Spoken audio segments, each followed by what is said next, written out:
Welcome to BNEWS Weekly. I'm Phil Gallagher along with BNews Director Rich Hosford, BNews reporters Tad Stefanak, Robert Paris, and John Vias, Peter Brown with the weather, Gretchen Carey with the community calendar, and Liz Gillespie with sports. Thank you for joining us. Burlington is under an emergency boil water order starting immediately due to the presence of a bacteria that can lead to illness.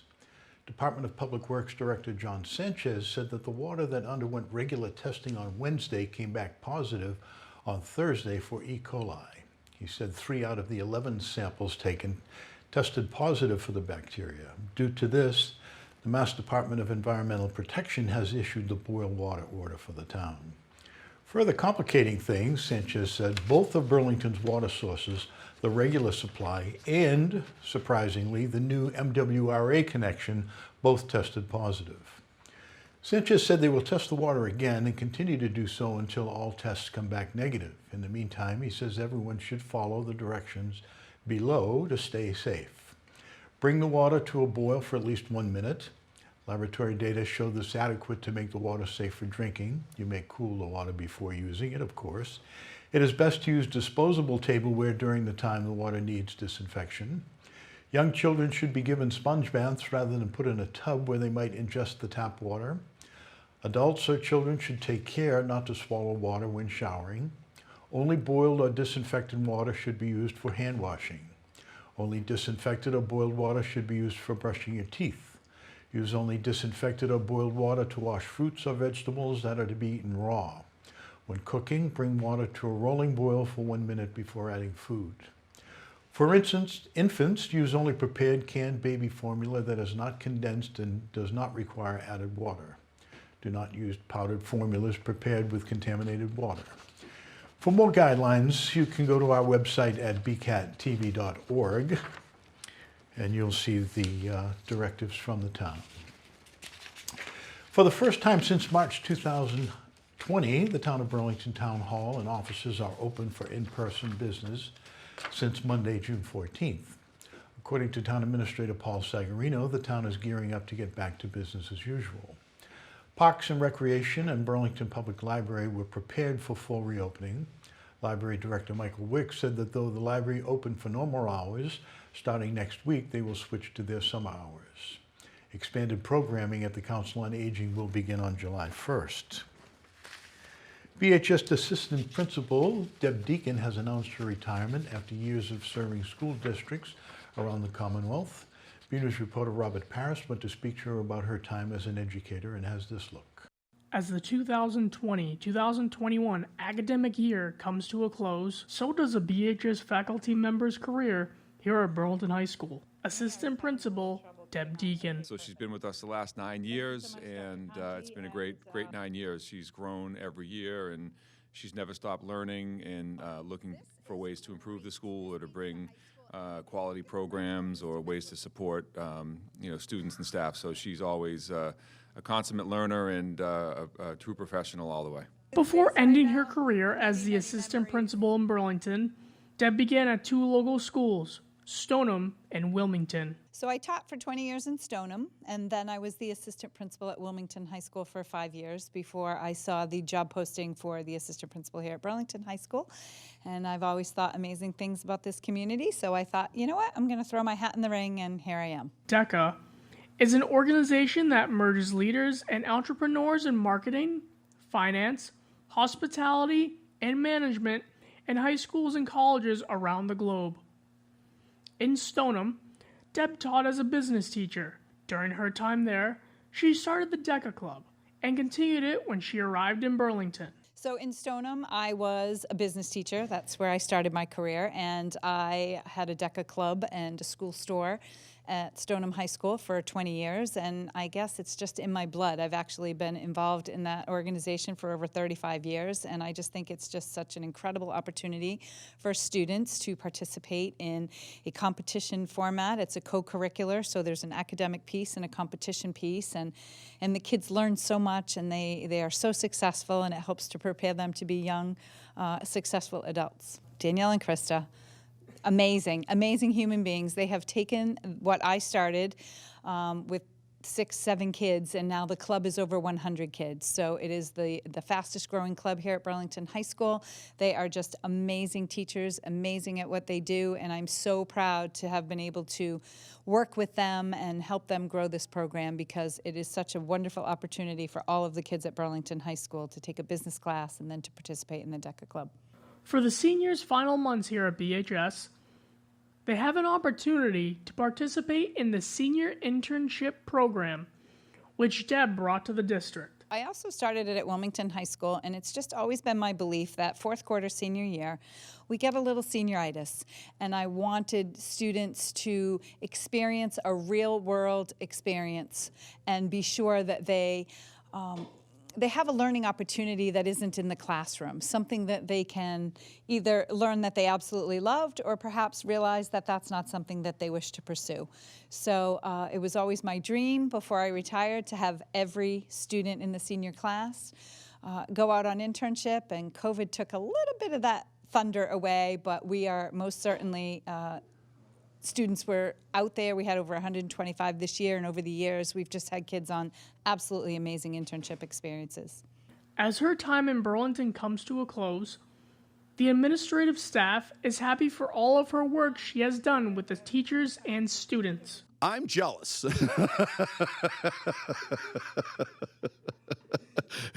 Because I wish we were going together.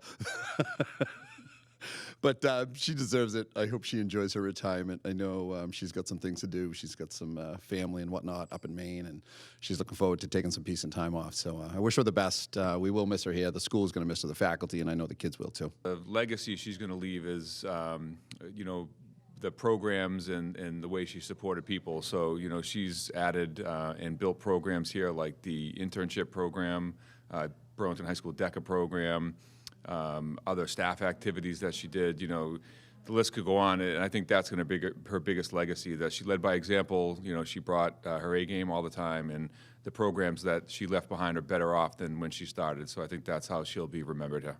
Deb's legacy will live on at BHS, but she will never be forgotten. That's why I come to work. I come to work to support staff and students, but just, the ability to be here every day has been a true joy and pleasure, and I honestly love what I do. And so, yeah, it's just time for the next adventure, whatever that may be. Happy retirement, Deb, and enjoy the next chapter in your life. From Burlington High School, I'm Robert Paris for BNEWS Weekly. On Tuesday, June 8th, you may have seen many of Burlington's teachers outside Burlington Public Schools wearing red and showing support for the Burlington Educators Association's bargaining agreement. BEA President Patrick Murphy said the contract has been under negotiation for a while, and the BEA is bringing two main points to the bargaining table: early release days for professional development and a negotiable reduction in school days. Murphy said if they could have early release during professional development days rather than having them after school hours, teachers would be more effective during the sessions and wouldn't have to use time that could otherwise be spent for classroom preparation. Also, with no snow days, the Burlington Public Schools calendar is 187 days, a longer year than most area districts. Murphy said many towns in the area have between 181 to 183 school days, and the union would like to see Burlington have a smaller number. The Burlington Equity Coalition rose to the occasion for Burlington's LGBTQ population and their allies at Burlington's first ever Pride celebration. BNews reporter Tad Stefanak has this report. The Burlington Equity Coalition recently put on Burlington's first ever LGBTQIA+ celebration, which quickly developed into a pretty cool party.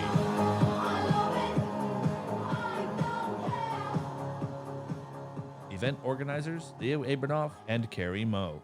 I'm blown away, personally. It's so great. It's so great to see everybody come together. It really is what we wanted, a community feel. People keep coming up to us and telling us how great this is and how comfortable they feel, longtime residents of Burlington that are just now realizing there's a community here. It's exactly what we wanted. We wanted to bring people together, and it's happening. We started at our Facebook group and going to a Burlington Equity Coalition meeting, which was virtual at the time. And we told them our plans, and everyone said, great, how can we help? So a lot of it through email, through Facebook, because at the time, again, with COVID, we couldn't do face-to-face. And so a lot of it happened that way. And then once people started hearing about it, they were like, how can we be involved? What can we do? And for those people who couldn't sort of show up, they were like, can we donate money? And we were like, all right.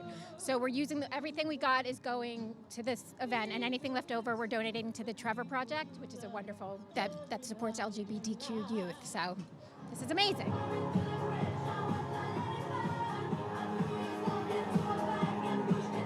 We have some prizes to give out, but mainly we're just here to represent our school and our GSA and to support and participate in all these great events.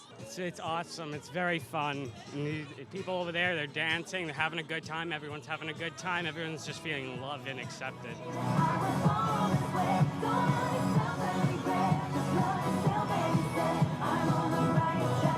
Celebrating being lesbian. My mom and grandfather are right over there. I feel really happy about it, and I feel happy having accepting family and a mom that gives great hugs.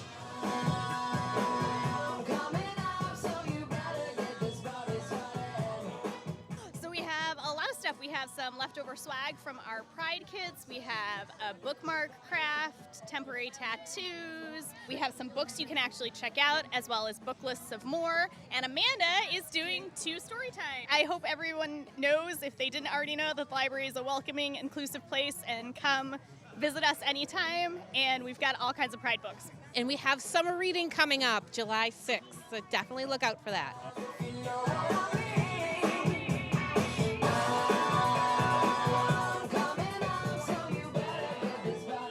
Welcoming everybody in Burlington who's come down for this Pride Day, and we're also telling them about our upcoming season because we need all kinds of people to participate in the theater. We've always had LGBTQ plus members of our group, and we're just so excited that Burlington is finally doing this.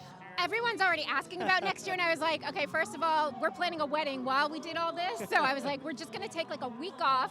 If you guys want to start running with it, go ahead, but I mean, there's definitely going to be a next year, probably even bigger. So I'm a transgender man. This is my fiance. I'm a cis woman. And we're getting married in September. Congratulations, Leo and Carrie.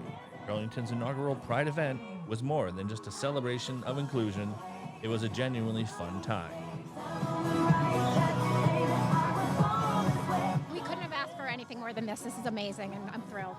From the Burlington Town Common, I'm BNEWS reporter Tad Stefanik.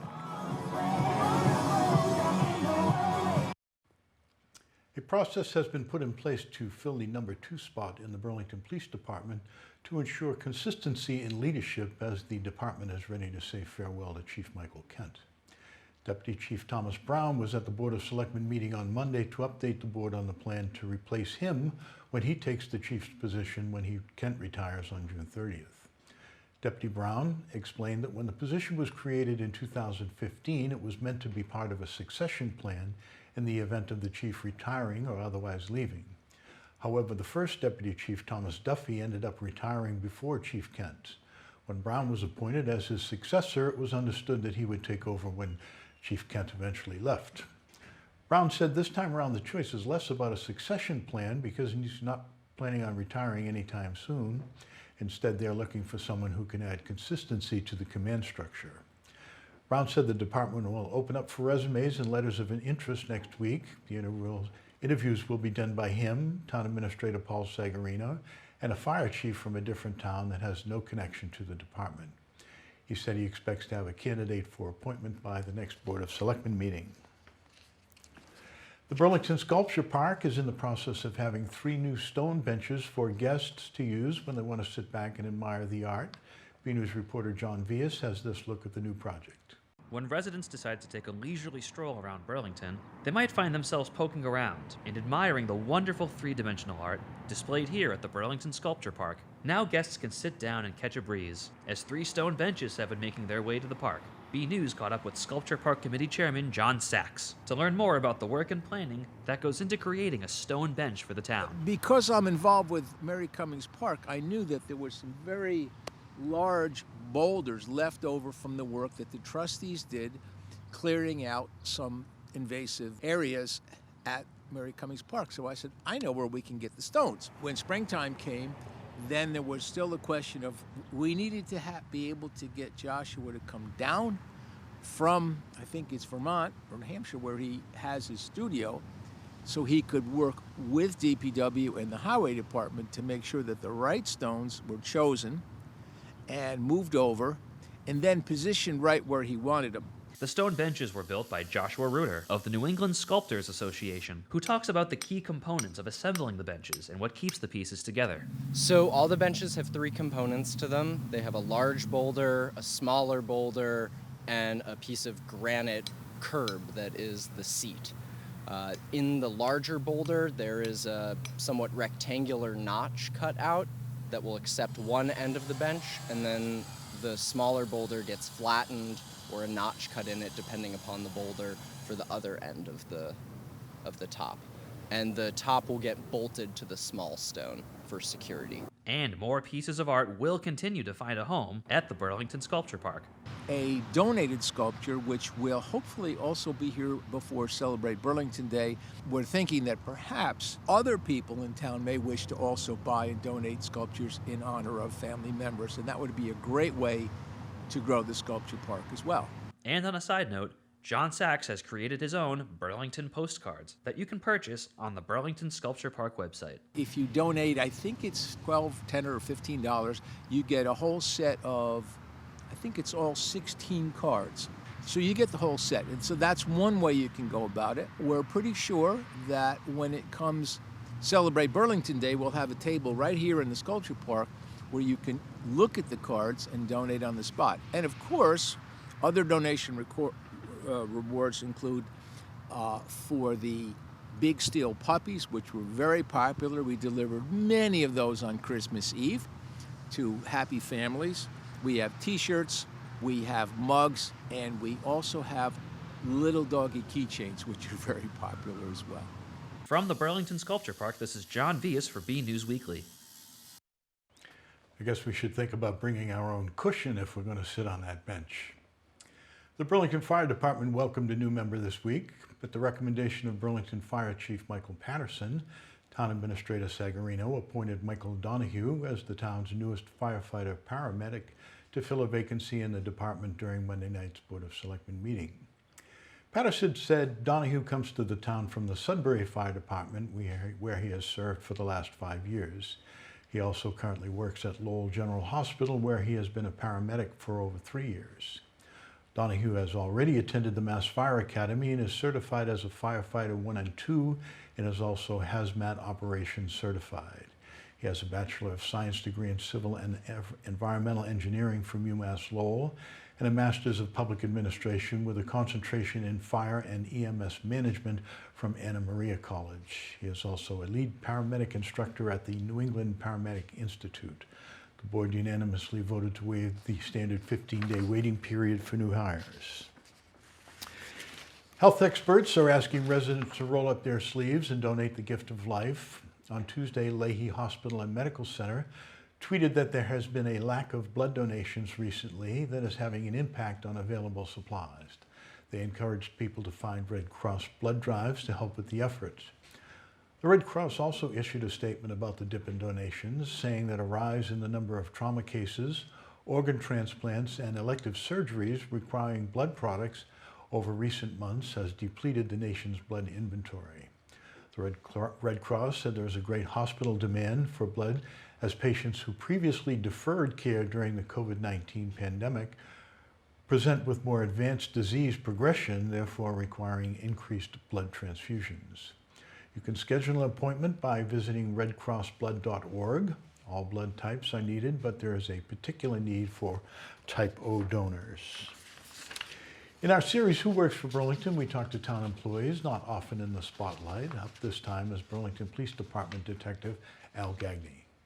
In our quest to bring you the stories of town employees not often seen in the news, we bring you the next installment of Who Works for Burlington. Up next is Burlington Police Detective Al Gagney, a 20-year veteran with the force who joined the Detective Bureau in 2005. Detective Gagney said that the detectives take on the bigger cases in town, which in Burlington is a lot of financial crime and theft, though sometimes they do have to investigate more violent crimes. Being in Burlington, there's a lot of financial crimes that we investigate, and obviously we have the Burlington Mall, so there was a lot of thefts from the mall and stuff like that. And, fortunately in Burlington we didn't have too many real serious crimes, like murders, but we've had some over the years, so those big ones obviously stick out. Detective Gagney said that in the past 29 years he has seen how technology and crime have evolved together. Yeah, technology's huge. It's after 29 years doing police work in various fashions, financial crimes and technology, computers have taken over. The big craze with the internet has just expanded how crimes are committed over the internet and stuff like that.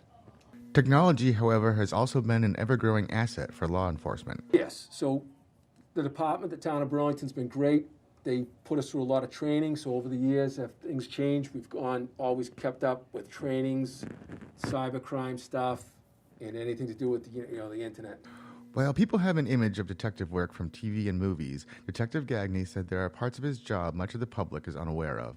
Especially in detectives, there's a lot of undercover stuff that people don't see that we're out and about.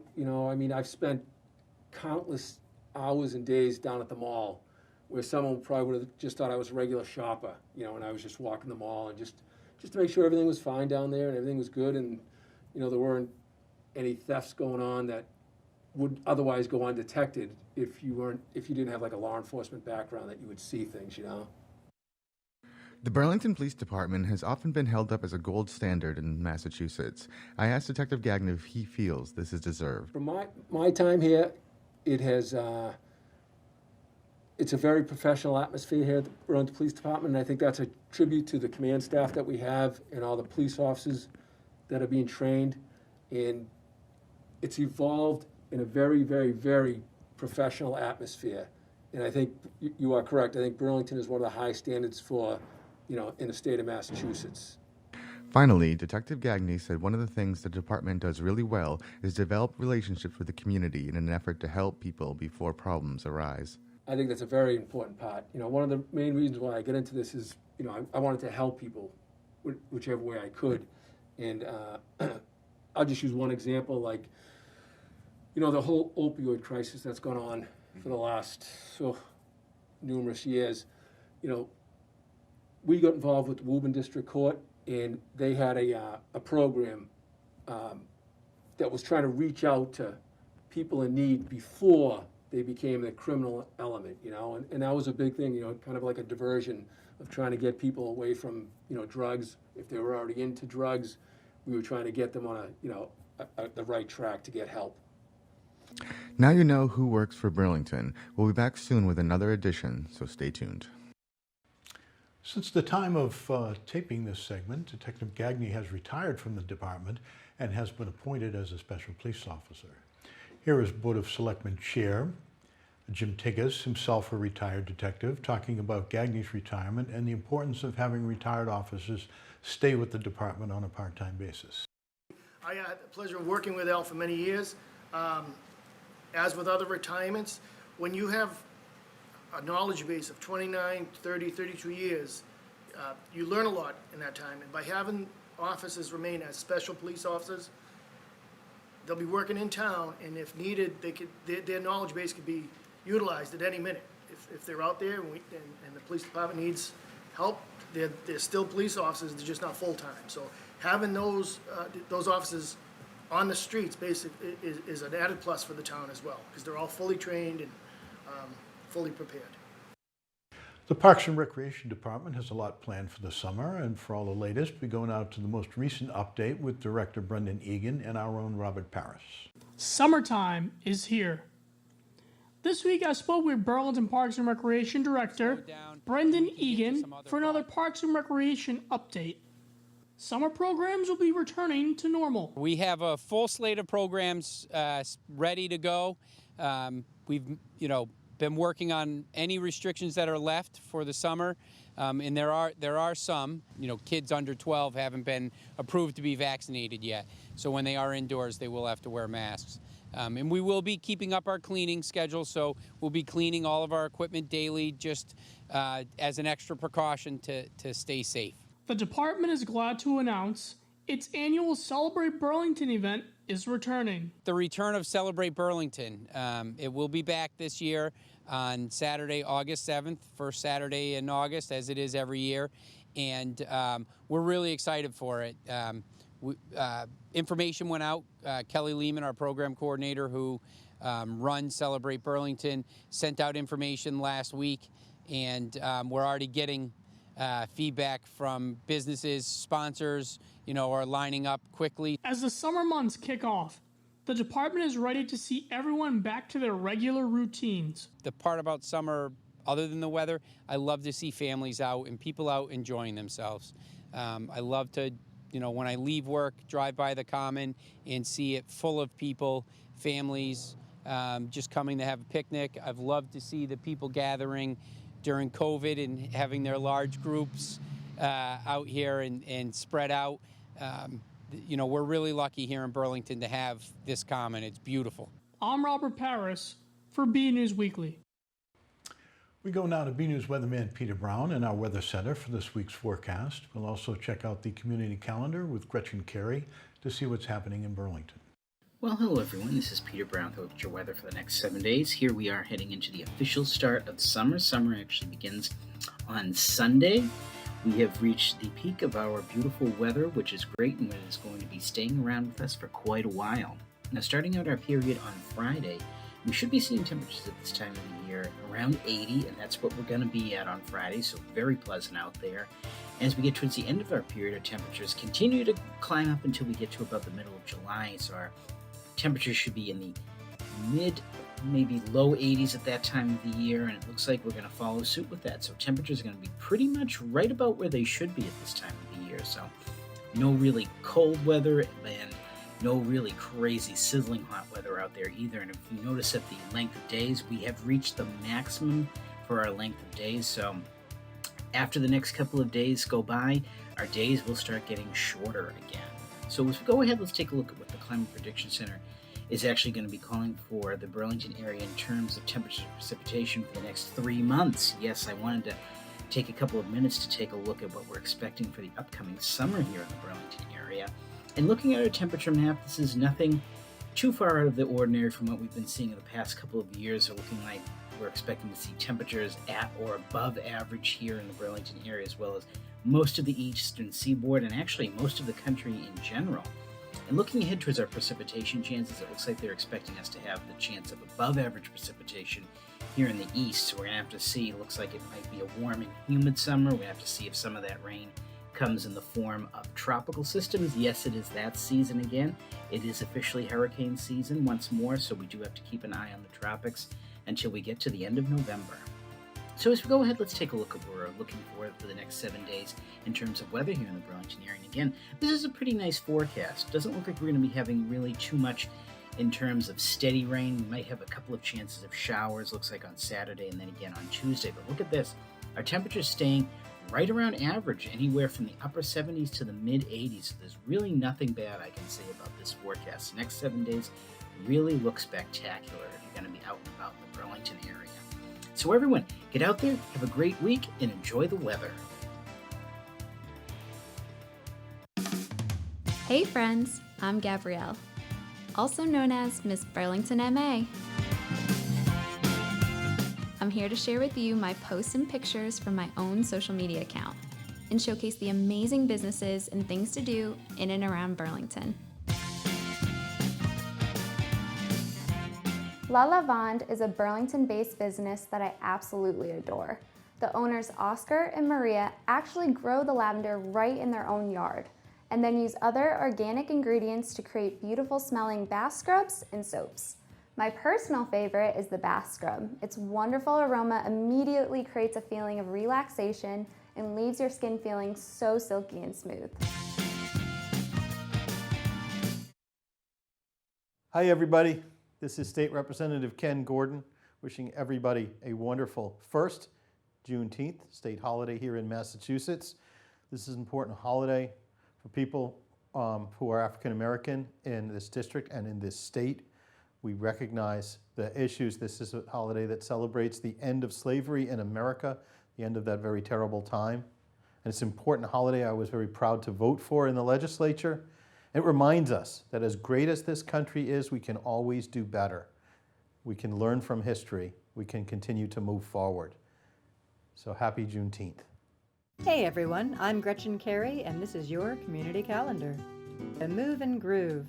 On Tuesday, June 22nd, the Burlington Parks and Recreation Department is having the annual Concerts on the Common return for the season. Rampage Trio will be performing that evening. Everyone is welcome, and the event is free. Concerts begin at 6:30 p.m. It's time for some family entertainment. On Wednesday, June 23rd, children's shows are returning at the Burlington Town Common. Les Julian will be performing and begins at 6:30 p.m. Everyone is welcome and the event is free. Come join the discussion. On Thursday, June 24th, the Burlington Public Library will be having a book discussion group. The book they are reading is Homegoing by Ya Jassi. Advanced registration is required. For more information, go to burlington.org. I'm Gretchen Carey, and that was your community calendar. The BHS Red Devils have finished up the regular spring season, and some teams are still in the running in the playoffs. For all the latest action, we go now to BNEWS sports reporter Liz Gillespie for this week's sports report. Hey everyone, I'm Liz Gillespie, and this is your weekly sports report. Burlington High Spring Sports are heading to the MIAA State Tournament, but first we have some updates on how they did in the Middlesex League playoffs. Girls tennis had matches in the Middlesex League tournament against the Belmont Marauders and the Arlington Spy Ponders. The first match was against Belmont, where they won with a tight score of 2-3. They then faced the Spy Ponders, where they lost 2-3. Girls tennis will host the Beverly Panthers on Friday, June 18th in the North Division II MIAA playoff tournament at Rohannes Park. As of this taping, the game is still to be played. Boys tennis hosted the Belmont Marauders on Thursday, June 10th in the first round of the Middlesex League tourney. Burlington lost the match 5-0. The Red Devils headed to the consolation round for a match against the Watertown Red Raiders, where they won 5-0. Burlington will kick things off in the Burlington North Division II playoff tournament with the Wayland Warriors on Friday, June 18th at Simons Park. Both outdoor track teams will be competing in the North Division II pentathlon and sectional performances at Weston High School from Friday, June 18th through Sunday the 20th. As of this taping, the events are still taking place. Girls lacrosse are waiting to see who they will face in the first round of the MIAA playoff tournament. It will either be Lowell or Westford Academy. Burlington will play one of those two teams on Monday, June 21st at the BHS varsity field. Boys lacrosse faced the Lexington Minutemen in a consolation game on Saturday, June 12th. The Red Devils outscored their opponent 13-6. Burlington will face the Beverly Panthers in the MIAA State Tournament on Friday, June 18th at BHS varsity field. Red Devil baseball took on the Spartans on June 12th in a consolation game against Stoneham. The Red Devils had 3 runs, while Stoneham had 8. The final score was 8-3 Stoneham. They will be traveling to Greater Lowell Tech on Friday, June 18th for the North Division II MIAA playoff tournament. Girls softball had a busy week as they faced the Arlington Spy Ponders in the semifinal round of the ML tourney. Burlington outscored their opponent with 10 runs. Arlington had 4. They then, on June 14th, they traveled to the Winchester Turf Field to take on the Woburn Tanners in the Middlesex League Tournament Championship. Woburn ran around the diamonds 19 times, while Burlington went 7. In the final, the score was 19-7 Tanners. Girls softball will host the Melrose Red Raiders on Monday, June 21st at Marvin Field in the North Division II MIAA playoffs. Red Devil Wrestling headed to Watertown to take on the Red Raiders on Friday, June 11th. Pins in the meet were made by Joe Perna, Zach Soda, Cam Soda, Jack Laverty, and Tim Vadnice. The Red Devils fell to the Red Raiders by a score of 33-37. Burlington finished out the regular season with 7-3. They will host either Boston Latin or Norwood in the MIAA State Tournament on Monday, June 21st at Varsity Field. For more Red Devil action, go to the BNEWS Sports section at bcattv.org and check out our Twitter page at BNEWS Sports. And that's all for your weekly sports report. I'm Liz Gillespie, back to you guys in the studio. Another week, another photo to highlight. This week's photo shows a celebration of equality on the Burlington Town Common. It was sent in by Marcy Rose and shows the town gazebo all decorated for Burlington's first ever Pride Day celebration. Blue skies, beach balls, and rainbow banners helped make Burlington's inaugural Pride Day a success, Marcy wrote about her photo. Thanks for the photo, Marcy. We'd like to see your photos. They could be of your spring activities, a family trip, or just everyday moments, whatever you think is interesting and would like to share. Email your photos to bcat@bcattv.org with the subject line Photo of the Week. That's it from the news desk here at BNEWS Weekly. I'm Phil Gallagher, along with BNews Director Rich Hosford, Tad Stefanak, John Vias, Robert Paris, Liz Gillespie, Gretchen Carey, and Peter Brown. Thank you for joining us.